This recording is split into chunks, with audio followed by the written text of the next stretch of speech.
Сәлеметсіздер ме балалар? 81-ші сабақ Х әрпімен танысатын боламыз. Ең алдымен каналға жазылуды ұмытпа. Сабағымызды бастайық.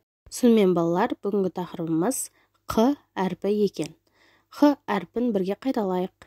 Қ әрпі дауыссыз дыбыс екен балалар. Жақсы, келесі Х әрпін қарындаштарыңнан жасап көріңдер. Келесі суретке назар аударайық. Суретте балаға ат қояйық. Марат. Не істеп отыр?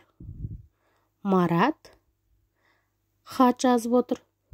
Бұл жерде Х әрпінен кездесіп тұрған сөз хат екен. Хат сөзі буынға бөліне ме балалар? Буынға бөлінбейді. Жақсы.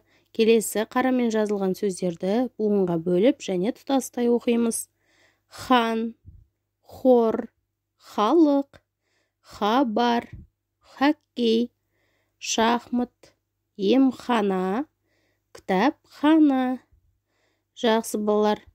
Келесі өлеңді түсініп мәнерлеп оқы. Ауылдағы атама.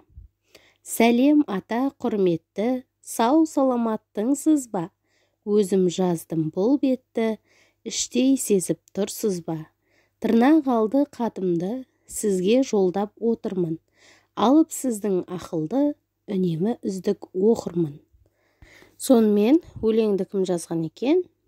Оразақым Асқар деген автор жазған екен. Бұл жерде Х әрпі кездесіп тұрған сөз хат екен бұл жерде де. Балалар, өлеңді жақсылап оқып және жаттап аламыз. Соңғы тапсырмамыз балалар. Сандардың ретіне сәйкес әріптерді жаз. Қандай сөз шықты? Бірінші, бізге санның реті керек. Ол үшін біз бірден бастаймыз. 1 Х, 2 А, 3 Б, 4 А, 5 Р, 6 Л, 7 А, 8 М, 9 А.